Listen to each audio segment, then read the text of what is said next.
ชื่อเท่าไหร่11ค่ะปี11ปีมาชื่อขนมมาชื่อมาขนมเพิ่นกับหูจักบ้านป.6ค่ะป.6ค่ะป.6เหรอแม่ค่ะรัดขึ้นตั้งเหรอดังบ่ดังให้มันหู้ไปเคศรีวิไลพาน้องธิดาลาวไปซื้อขนมเจ้าของห้างก็ยังมาทักบอกว่าเป็นธิดาลาวแม่นบ่อายุจักปีว่าซั่นเด้ทักทายสบายดี FC แฟนคลับน้องธิดาลาวเบิดสุผู้สุคน FC แฟนคลับของเจบ่าวลาวทั้งสองฝั่งของถือว่าเป็นเรื่องน่าตื่นเต้นตื่นตกใจบ่คิดบ่ฝันว่าคนไทยท่านนี้จะหู้จักน้องธิดาลาวทั้งแต่เพิ่งเข้าวงการมาเพียงแต่1 เดือนกว่าๆเท่านั้นบ่คิดบ่ฝันว่าจะไปซื้อขนมอยู่ห้างดังกล่าวนี้เจ้าของห้างจะหู้แล้วก็มาทักมาถามบอกว่าเป็นน้องคนลาวแม่นบ่ที่ห้องเพลงอันกำลังมีกระแสปัจจุบันนี่นะอายุจักขวบแล้วอายุจักปีแล้วน้องธิดาลาวก็ตอบว่าอายุ11 ปีท่านผู้ชม FC แฟนคลับอันนี้มันเป็นเรื่องที่เหลือเชื่อหลายได้เข้าวงการมาแต่เดือนเดียวคนเริ่มหู้จักกันได้แพร่หลายแล้วว่าน้องธิดาลาวน้องธิดาลาว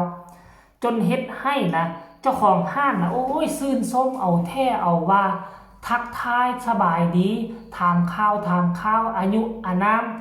ปัจจุบันนี้อาศัยอยู่ใส่เป็นแนวใดโอ้ยน้องธิดาลาวก็ยิ้มเป้ยไอ้เคผู้ถ่ายคลิปก็น่าจะอมยิ้มไปแหละท่านผู้ชมบางคนน่ะเป็นนักห้องมาได้เป็นปี2 ปีคนก็ยังบ่ท่วงคนก็ยังบ่ทักคนก็ยังบ่ฮู้จักหลายปานนี้แต่น้องธิดาลาวอยู่แต่เดือนเดียวหาก็เข้าวงการได้เดือนเดียวเฮ็ดแนวใดคนฮู้หลายปานนี้เฮาสังเกตได้ว่าน่ะตอนน้องไปกรุงเทพกรุงไทยเห็นบ่ล่ะ FC ก็เตรียมรอท่าต้อนรับโย FC ต้อนรับตั้งว่า 2-3 คนขนาดคนอยู่ใกล้กันนะบ่ว่าจะลาวจะไทยนี่ก็ยังหลั่งไหลกันมาเป็น FC แฟนคลับแล้วมาเป็นผู้ซัพพอร์ตน้องธิดาลาวแล้วก็ยังมี FC ทางไกลทั้งเมกาเบลเยียมเยอรมันขนาดเขาอยู่ไกลเขาก็ยังว่ามาเป็น FC แฟนคลับน้องธิดาลาวเขาก็ยังฮักยังหอมแล้วภาษาอีหยังคนที่อยู่ใกล้กันขนาดนี้อยู่ประเทศไทยอยู่ประเทศลาวมันก็ต้องมีคนฮู้จักน้องธิดาลาวอยู่แล้วท่านผู้ชม FC แฟนคลับเจบ่าวลาวเคยเว้าเลยอันนี้คือแนวทางวิธีคนที่จะดังไปหน้าวิธีคนจะดังไปหน้ามันจะเป็นแบบนี้แหละเพราะเจบ่าวลาวก็เว้าตามซื่อว่าติดตามหมอลำหาก็ได้ประมาณปีปลาย2 ปีนี้แต่เป็นอย่างเจบ่าวลาวจึงฮู้แนวทางคนที่จะดังมันเป็นไปเป็นมาคือแนวใดเพราะเจบ่าวลาวไปติดตามถึงคนดังเปียงปังคืออุ้งอิงเพชรบ้านแพงเพราะฉะนั้นเจบ่าวลาวฮู้เลยว่าวิธีทางคนมันจะดังมันเป็นแนวใดเป็นแบบน้องธิดาลาวปัจจุบันนี่แหละจักหน่อยนึงไปใส่มาใส่คนก็จะลังไหลกันมาต่อคิวต่อคิวต่อแถวถ่ายรูปได้บัดเนี่ยต่อแถวกันถ่ายรูปกันละเนระนาดต้องได้หาคนมาเป็นบริการคนมาจัดแถวก่อนจะเปิดประตูลงมาก็ให้เป็นคนมาควบคุมก่อนตั้งแถวกันไว้และคนยืนคุมเพื่อหับเอาโทรศัพท์จาก FC แฟนคลับเขามาปุ๊บเขาก็สิยืนโทรศัพท์ให้ผู้นี้เขาก็ไปยืนเคียงคู่กับน้องธิดาลาวคนนี้ก็เป็นคนเฮานี่แหละคนธิดาลาวถ่ายรูปให้เฮ็ดแบบนี้เป็นระบบระเบียบอนาคตภายภาคหน้ามีโอกาสเป็นแบบนี้บ่เจบ่าวลาวคิดว่าเป็นมีโอกาสเป็นแบบนี้ 100% เพราะจะไปใส่คนฮู้จักแล้วเด้บัดเนี่ยเข้าปั๊มนั่นคนกระท่วงเข้าห้านนี่คนกระถามเอาไปเอามากลายเป็นคนดังโดยบ่ฮู้ตัวน้องธิดาลาวก็งึดกะงงค่อยดังแล้ววะนี่คันบ่ดังคนคือฮู้จักค่อยรายละเอียดให้ทุกคนไปชมคลิปนี้สักก่อนวินาทีเจ้าของห้างถามน้องธิดาลาวแล้วจึงมาพ้อกันในช่วงต่อไปชมพร้อมๆกันเลยหน้าตาก็ดีเสียงก็ดีอายุเท่าไหร่แล้วลูกชื่อเท่าไหร่11ค่ะปี11ปีมาชื่อขนมมาชื่อมาขนมเพิ่นกับหูจักบ้านป.6ค่ะ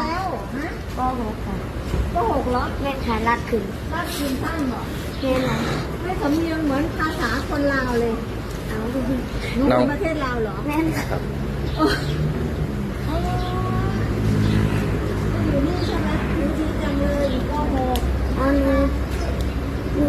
ำไร